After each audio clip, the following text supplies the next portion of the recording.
iHeartRadio presents Podversations, a weekly discussion with the biggest names and influencers in podcasting. Hello and welcome to another conversation as part of our iHeartPodcast speakers series. I'm Will Pearson, president of iHeartPodcast. Always lovely to be with you. I'm super excited about today's conversation. You know, whenever we are thinking about starting a podcast that's tied to a really strong fan base, we sort of like to put the word out among our employees and our staff first and get a response. And it gives us a pretty good gauge for how excited the fan base or the podcast listenership might be when we launch a podcast. So when we told them we were going to be doing a rewatch tied to Boy Meets World and hosted by not one, not two, but three stars from the show, Danielle, Ryder, and Will in Pod Meets World, they lost it. They were super excited about it. So we knew from the beginning this was going to be a hit. I don't know if we knew just how big of a hit it was going to be. It shot to the top of the charts and actually stays in the podcast charts, which has been awesome to see. But Danielle, Ryder, Will, thanks for joining us to chat today. Yeah, Thank you for having us. For having us here. I think one of the things that the fans have been most excited about is the fact that they've gotten to see the three of you be friends for such a long time, right? You were obviously on the show together. And that was one of the first things when I was telling a couple of our staff members that we were going to be chatting today. One of the first things they asked was just about that friendship, of what it's been like kind of growing up together, sticking together for this, for this long of a period of time. But Danielle, maybe I'll start with you. Tell me about this lifelong friendship with these two knuckleheads. You know what?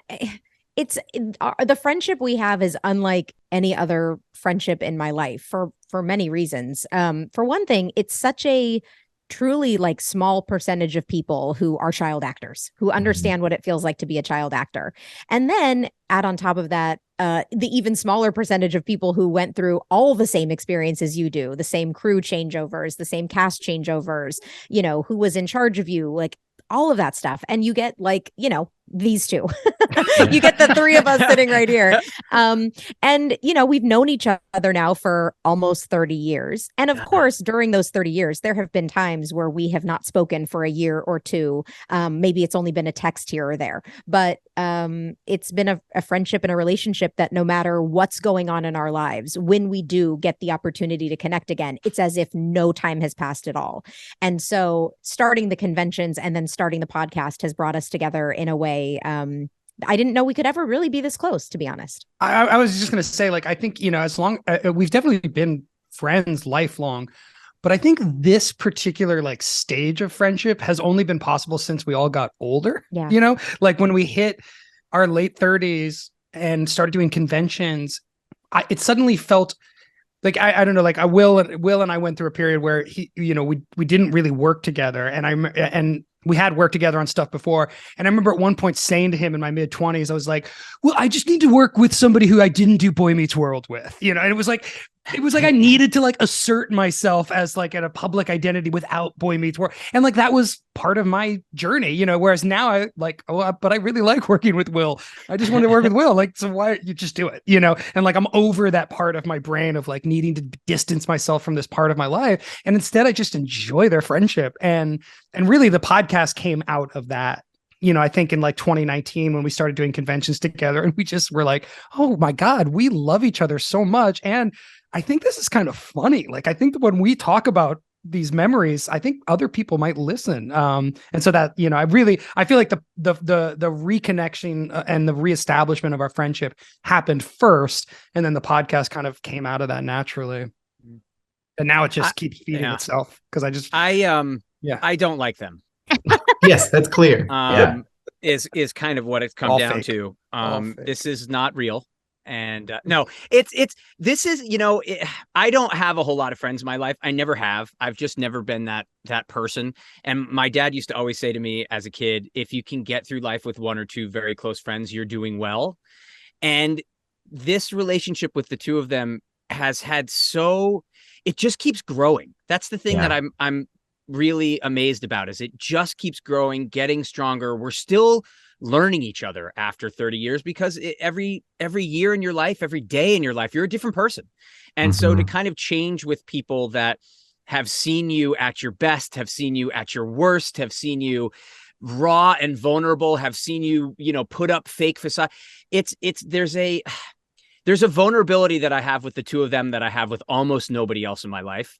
And to let other people kind of in on that side of us, I think a lot of us, at first we didn't know if it was going to work for other people. We knew it was going to work for us, but we didn't know if we constantly had conversations about our fans. Are we going to be ruining things? Is this going to destroy what people think of Boy Meets World? If we really want to talk about it, from a real place when as it concerns the three of us. Right. And I think it did just the opposite is what we're hearing, is that because we're being so real with it, because we're growing together as people and talking about that as we're watching us grow on the show, I think people are not only okay with it, but they're tuning in every week to hear what happens. It's amazing. So, and coming back week after week. And so you mentioned the conventions, and actually I'd love to talk about that for a second. What was the first experience with that world? And within that, was that the first moment that you realized there was still this sort of diehard fan base out there? Maybe talk a little bit about that, right? Or maybe I'll toss to you first. Yeah, no, I think I might be good because it was really Will that started it. And I think he found the convention circuit, primarily through cartoons, because it seems like that's really a huge fan base, for the conventions. And then he was realizing that a lot of Boy Meets World fans were coming up to his tables and getting autographs. And so he dragged me in first. So I was the person that he like, dragged. Like, I was terrified. Word. This was like my nightmare. The idea of, like I just hated being famous always as a sort of reaction from my adolescence. But he was like, no, trust me, it's actually a very positive experience. And I was like, okay. And I went and it blew my mind. It blew my mind that it was still so popular. And then it blew my mind that I enjoyed it, that I actually got something out of, something truly therapeutic from connecting with these people, who I hadn't met, but whose lives we've affected and changed, and realizing that, oh my gosh, Boy Meets World had a positive impact on people's lives. And for me, it was like realizing that my character, which I had always seen as this sort of like overly emotional, I don't know, I was just insecure about it, I guess, to realize that like inspired people to become social workers, inspired people to become teachers, or just better people, or and it was just such a positive experience. And then we brought in Danielle, and every time we added a new cast member, it seemed like more fans showed up, and we sort of shared this experience together. So yeah, for me, that was like the light bulb moment of like, oh, I can like Boy Meets World. Like, I don't need to run away from this, which, God, I wish I could go back and tell 25-year-old writer. But, for a long time there, I really was avoiding the show. Yeah. Yeah. Danielle, what about for you? When you finally got pulled into it, what was that like? I mean, I had a similar feeling to Ryder before he went. I was like, no, guys, I don't think it's for me.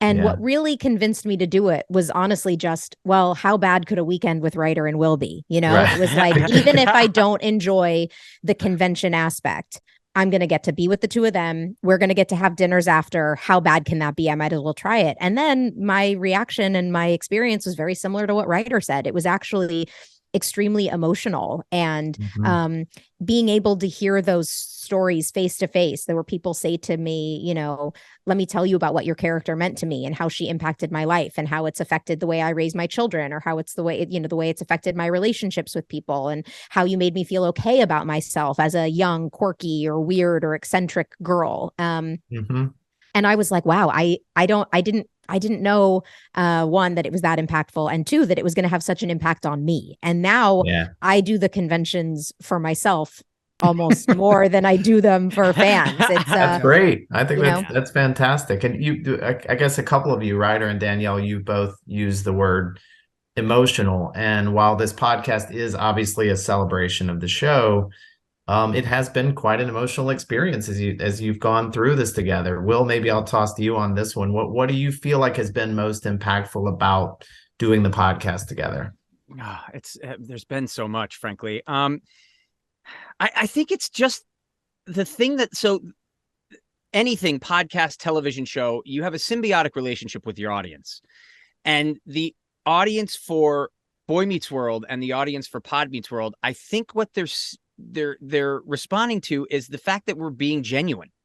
You know, there was a heart to Boy Meets World that was very genuine, and I think there's a heart to Pod Meets World that's very genuine. We are not mincing any words. We're not pulling any punches. Sounds like we're going in there looking for a fight, which we're not. We're just simply talking about our experiences as child actors on a specific show. Sometimes they were wonderful, and most of the time they were wonderful, amazing, positive experiences. And some of the times they weren't. I mean, as in any life, you are going to be dealing with things that are wonderful. You're going to be dealing with things that don't really affect you all that much. And you're going to be dealing with things that are negative. And we're not shying away from any of them. And I think much like the fans of Boy Meets World that gravitated towards it because they could see themselves in the characters, I think a lot of people are gravitating towards Pod Meets World because they're realizing that we're being honest about what we grew up with. And they see themselves in a lot of what we're talking about. So, I mean, that's really what I think it comes down to. So we didn't set out with any agenda. We literally just said, here are the things we're going to do. We're going to talk about the show openly and honestly. We're going to have anybody who wants to come on the show talk about it, and we're going to give them an open forum to talk about it openly and honestly. That's as far as we thought it through. And then we pressed play on episode 1 and we started. And just kind of what's happened has happened. And I won't speak for them, but I wouldn't have it any other way. I also think we have a nice sense of distance from the show. You know, it's just time. You know, our show's older, and as opposed to a lot of rewatch shows, I think, you know, they're talking about shows from 10, 15 years ago. That's a different perspective, you know, whereas with ours, we have a true nostalgia factor, you know, and the distance from 40 to 13 is great, you know, and you go through. And so our audience is probably experiencing a similar, you know, sense of like, what wasn't that just yesterday?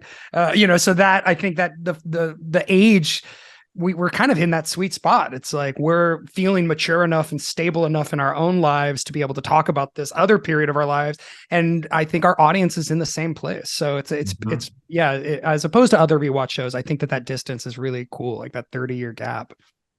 It's pretty remarkable because I can't think of many other, or frankly, any other great examples of shows, rewatch shows especially, that are pulling back from a few decades back. And I think it shows to the strength of that connection with the viewers and the fact that they're now also getting to hear from other cast and crew members that have come on. Danielle, maybe can you talk a little bit about that? Just what that's been like having. You don't have to pick favorites. Who's been your favorite guest on? Who was your favorite? Who was your favorite? Who did you hate? Who did you hate? Who was your least favorite? Yeah, I mean, that's been one of the things I mentioned at the beginning of this podcast was like how much we've enjoyed finding out that the audience actually loves learning about almost every single aspect of making the show. Right. And at first, when we would talk about guests we wanted to have, we would name people that were people we really wanted to talk to. And then there would be the little discussion of, but are other people going to care about that?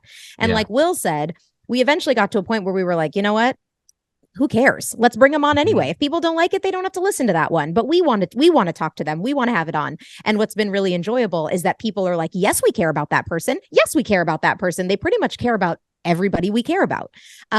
So I have really enjoyed that. We have a guest coming up that I'm super excited about, Sarah Markowitz, our wardrobe costume designer from season 2, who writer mentioned on the show. We should try to get her on. And then my husband, who's a producer on the podcast, set out to find her, and she was hard to find, and he had to dig deep to find her. And we've invited her on, and she's open and willing to come on. We have a great idea for what we're going to do for her episode. And so that has been really fun, like bringing of people who at first are a little scared and maybe kind of fly under the radar, and then go, but yeah, I do want to talk about Boy Meets World. I do want to talk about my experience. That's been really fun.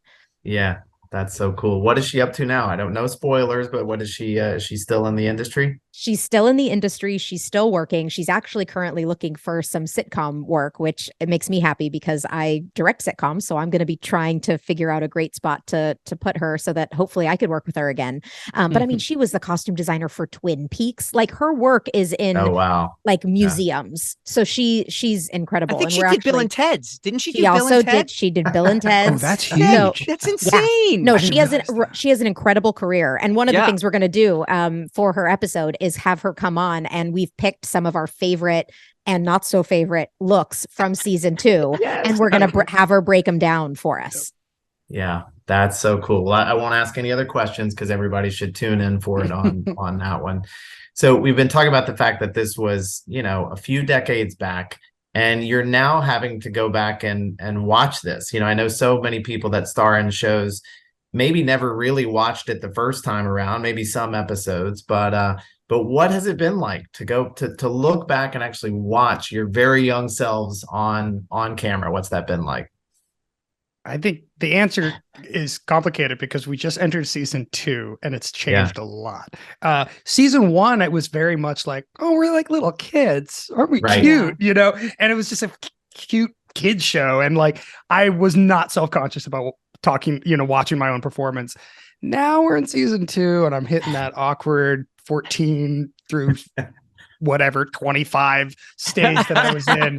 I'm not enjoying it as much.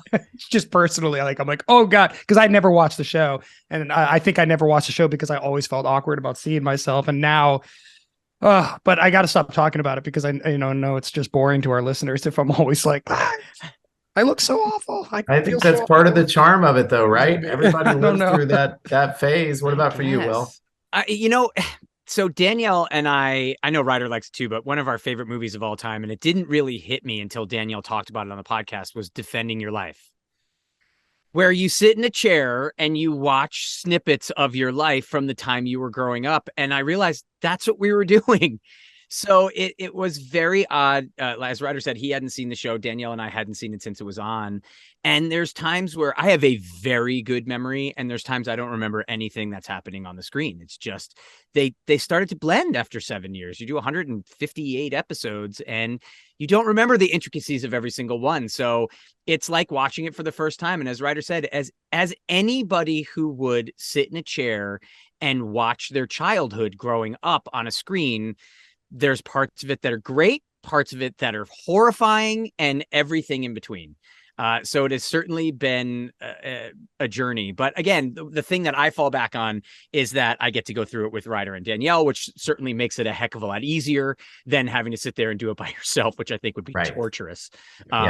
So yeah, that certainly makes it better. What you're trying to say is you're at least able to say, well, I wasn't as awkward as Ryder. So. Exactly. Yeah. Right. Yeah. Right. How about for you, Danielle? Pretty much. I mean, I feel the same. Like Ryder said, that first season where I'm 12 years old, it was like watching, although I had some embarrassment about how untalented I found myself, I thought my performances were truly terrible. And I think I thought in my memory, I was going to think they were better than they were. And then I was like, oh my gosh.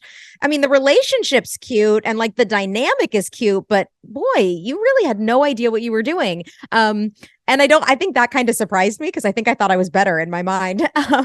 But I'm looking forward to seeing how, I've only been in a couple episodes of season 2. I'm looking forward to once I'm in every episode, I know there are moments I'm going to be really proud of. I know there are some comedic beats that I'm going to be like, wow, I really nailed that one, or I thought that was great. And I'm kind of looking forward to feeling that for the first time. Danielle, is that plant new? It's a new plant, right? Yeah, everything here is new.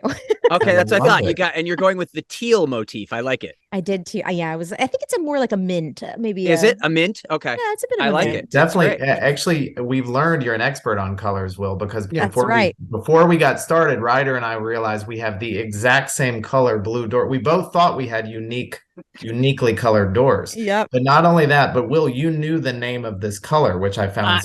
I'm pretty sure that's Hail Navy. and I didn't want to correct Danielle, but I'm also pretty sure that's Seafoam is the color you're right. she's in. Correct. You're correct. It is more of a seafoam. So I didn't know I don't like to be that guy. What did you do? Memorize the crayon color box? Wouldn't that be great? Oh man. Yeah. No, I love crayons. Anyway.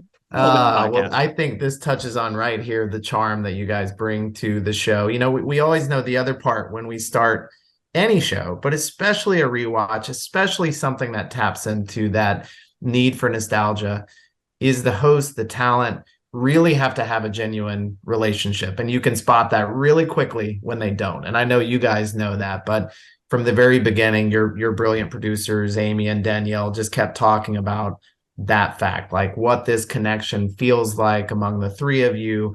and how delightful you are and just fun to work with. And that really comes through in the podcast. So I just want to say from our crew, we genuinely appreciate it. We're so happy we get to work with you guys, and want to say congrats. It's no big surprise that this show has been the success that it has, but we appreciate everything you guys have been doing. Thank you. And I will speak for all of us when I say how much we have so thoroughly enjoyed working with iHeart. Every single person on the iHeart side you can tell they're in it for the long haul. They're in it to do a great job. They want to put out good product, and we feel it. We feel emotionally connected to you guys. We feel supported. And honestly, it's been a really, like, every step of the way has been a really beautiful experience for us. Yeah. Oh, that's awesome. Except for Danielle and Amy. Danielle, yes, those two. We can those two not great, but everybody else has been so supportive and wonderful. Thank you, Will, for pointing that out. You're right. They're rough. They're rough. But you know what? What can you do? You can't get it right every time.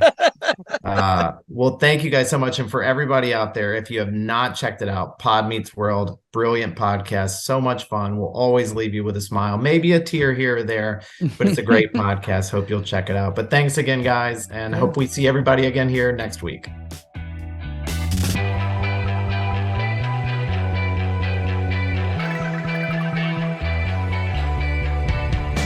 Podversations is a production of iHeartRadio. You can find more from the biggest names in podcasting on the iHeartRadio app or wherever you get your podcasts.